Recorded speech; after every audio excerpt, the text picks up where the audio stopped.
Now, in the first section of the lesson, which we would have under Sunday, it's titled, Flee Phariseeism. Now, when you hear the word Pharisee, does that conjure up within you positive, good feelings? Would you take it as a compliment if someone called you a Pharisee? Probably not. But back in Christ's day, it was a compliment. If you were religious and to call someone a Pharisee, that was considered a good thing. Because the Pharisees were considered the Puritans. They were the holy ones. And the word Pharisee, it means those who are the separatists or the separated ones. And they were separating from the worldliness and the culture around them. And you can understand it because in the time of Christ, conditions then kind of resembled conditions in the world today. You had the influence of Alexander the Great, and they call it the Greeks, the Hellenization kind of had conquered their culture. And they had a lot of sporting events. And I don't know if you've seen any of the ancient Greek art, but the athletes didn't wear very much. And that's an understatement. Didn't mean a pun by that, but they just about streaked around. And so you had these gymnasiums back then. And they had the theater in Rome. You can go to Caesarea and still see, I've been there, one of these theaters. They're built with amazing acoustics, and the people were preoccupied with the theater. And there was violent games and chariot races. Ben-Hur wasn't entirely based on fiction. And so this was a very secular world. Now, against that backdrop, there were a number of Jews that knew that they had gone through a lot of problems in their history because of being compromising with the world, which was true. You look at the history of the Jews during the time of the judges and the kings. Then they were carried off to Babylon, and the 10 tribes were conquered by the Assyrians. And all these judgments came upon them because they kept compromising their faith. So when they came back from the Babylonian captivity, some of the very loyal Jews, they took the good example of Ezra and Nehemiah, and they said, we need to make up our minds to never make these worldly mistakes again, and we are going to separate from the worlds and the cultures around us, and we are going to be genuine Jews no matter what everyone else does. And they were very loyal, and they made a number of rules to make sure you wouldn't break God's rules. For example, it's okay to take a walk on Sabbath, but at what point does walk turn into work? And so they went through endless debate trying to figure out how far exactly could you go on the Sabbath day before it turns into a labor. And they figured out what that distance was. I don't remember. I've got it in my notes somewhere, but it was a few hundred yards you could walk before it turned into a burden. And if they were going to go somewhere on Sabbath, on Friday, they would take a roll of string. That was a Sabbath day's journey, and they would reel it out to their friend's house and say, is this too close or too far? Can I get there? They said, how much can you carry on Sabbath before it turns into work? And they finally said, well, you shouldn't carry anything or it could be a burden. Well, what if I need a handkerchief? Well, that would be a burden. What if I sew the handkerchief to my clothes and it's part of my clothes? It's not a burden anymore. So they keep a hanky sewed to their clothes for an emergency. And I've been to Israel.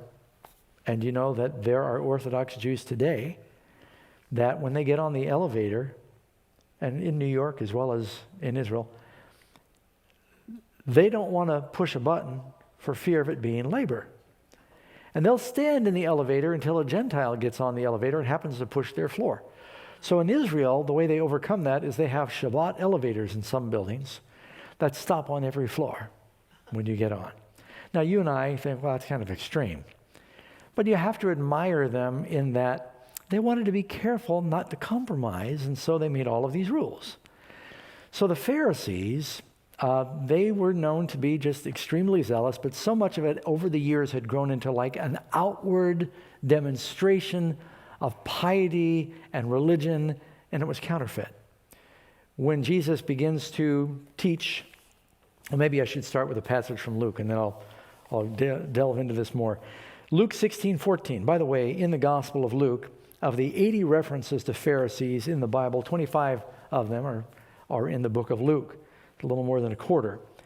Luke 16:14. Now the Pharisees, who were lovers of money, also heard all of these things, and they derided him. They didn't have a great love for Jesus. The Pharisees would pray to be seen of men. Jesus says in Matthew, they gave to be seen of men. They fasted to be seen of men. And so much of it was for outward show. Somebody said one time that hypocrisy is the homage that vice pays to virtue. That's really pretty profound when you think about it. It's someone who may, in their heart, there's a lot of vice, but they will try to look religious to pay the price for the appearance of piety. But they're doing it because they care more about what men think than what God thinks. And that's what Jesus said. You've prayed to be seen of men, fast to be seen of men, give to be seen of men, give in secret, comb your hair if you have it, when you fast, so that God knows you're fasting, and it's not for men. And when you give, don't let your left hand know what your right hand does. God will see your giving. God will reward you openly for what you do in secret.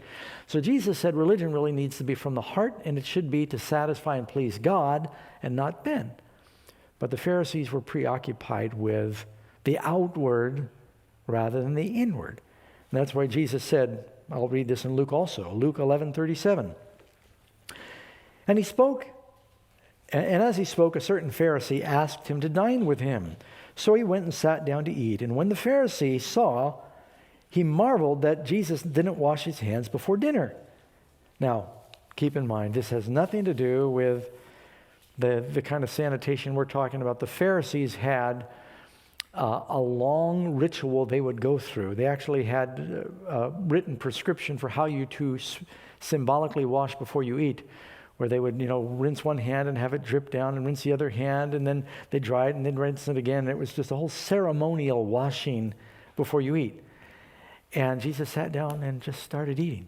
Now, by the way, you realize it is a good idea to wash your hands before you eat, but it's not absolutely necessary to survive. How many of you remember when you were kids? Any of you make mud pies and eat them, or at least try?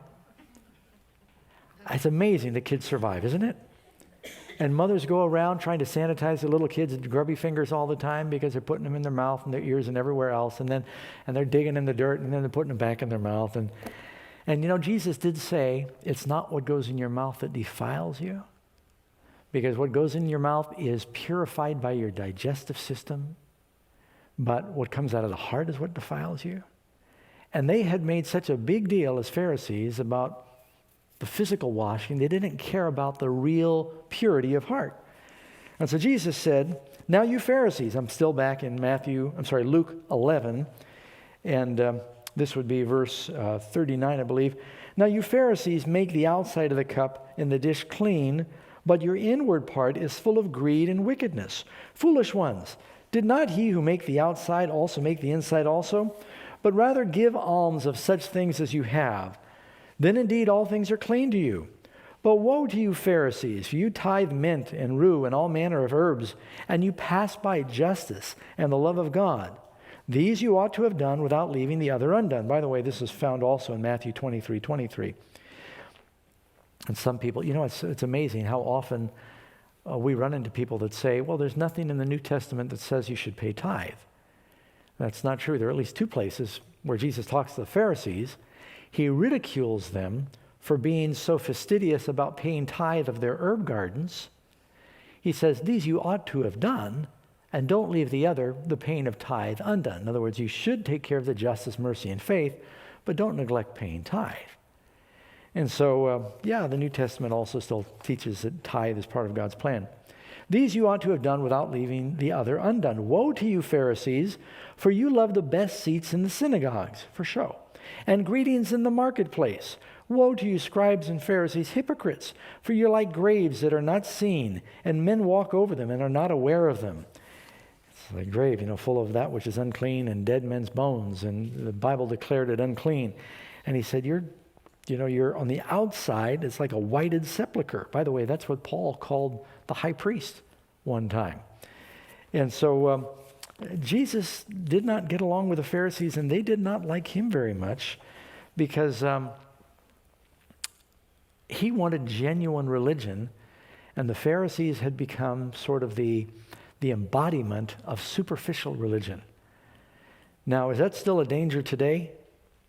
Just the outward religion and neglecting the inward religion? Were all Pharisees bad? No. Can there be Pharisees in heaven? Yes. Yeah, you look at Acts 23:6. But Paul, when he perceived that one part were Sadducees and the other Pharisees, he cried out in the council, "Men and brethren, I am a Pharisee, the son of a Pharisee. And concerning the hope of the resurrection of the dead, I am being judged." That was a pretty shrewd thing for him to do, because he got the Sanhedrin to go against each other, and the Pharisees suddenly became his friends because he said he believed in the resurrection. And, the Pharisees, Jesus commended them sometimes for good things. In fact, Christ said, "Except your righteousness exceeds that of the Pharisees, you'll by no means enter the kingdom of heaven." Now, what did he mean by that? Except your righteousness exceeds. Does that mean you have to be more meticulous and legalistic than the Pharisees? Or you can't enter the kingdom of heaven? I think what Jesus is saying, except your quality of righteousness exceeds that of the Pharisees. It has to be real. And, the Lord calls for a high standard, but he wants it to be from the heart. And then you can look at John 3:1.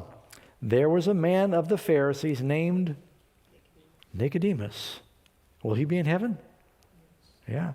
And you look in Acts, and it says, among those who were baptized after the Holy Spirit was poured out, they were priests and they were Pharisees, that their hearts were changed. So there were some very sincere Pharisees, but Jesus had no patience for the outward religion. Look again.